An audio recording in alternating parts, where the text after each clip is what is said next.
Hey everybody, so I have here on me the Vivo Nex 3. Actually, no, I'm lying. I don't have the phone on me right now, but I did just play with the phone about an hour ago. This box is actually a really cool invitation card from Vivo.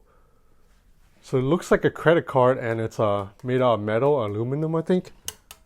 Yeah, and this is the card that I'm going to use to enter the Vivo launch event later. But by the time you're watching this right now, the phone had already been launched and I'm already there. So I played with the Vivo Nex 3 for about an hour and I'm quite impressed. Now, if you're watching my channel, chances are you already know about the Vivo Nex 3 because Vivo gave Mr. Who's the Boss like a, I don't know, exclusive 2-week ahead of launch preview of the phone. So you already know that the Vivo Nex 3 has a really drastic curve that they call it the waterfall screen. It's basically like the curved screens we've seen on Samsung Galaxy phones, but even more drastic. The sides of the screen slopes down at almost a 90-degree angle. Now this is very visually appealing and it looks great to my eyes, but a lot of you were rightfully concerned about accidental palm touches because that's a problem with curved screen phones. Well, I'm happy to report that you don't have to worry because Vivo has done a really good job of implementing like a palm rejection software. In fact, Vivo claims it's kind of like AI algorithm that can detect how you're gripping the phone.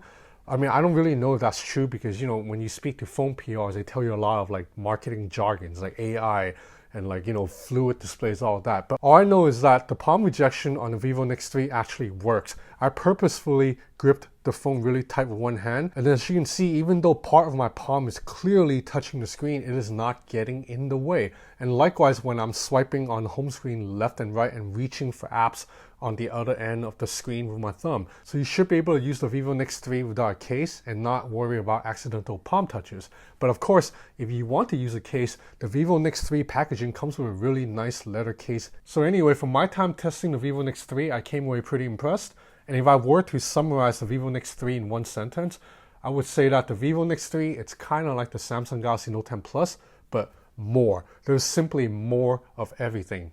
So let's go over them. So Vivo Nex 3 also has a Snapdragon 855 Plus. That's a slight improvement over the Note 10 Snapdragon 855. And the battery inside is a 4,500 mAh battery with 44 watt fast charging. That makes the iPhone 11 Pro's 18 watt charging brick look pretty weak. Then around the back, you have a triple camera system headlined by a 64 megapixel camera, a 13 megapixel wide angle lens that can also take macro shots, and a 13 megapixel telephoto lens. So using data from the 64 megapixel lens and the telephoto lens, you're able to achieve 20 times digital zoom.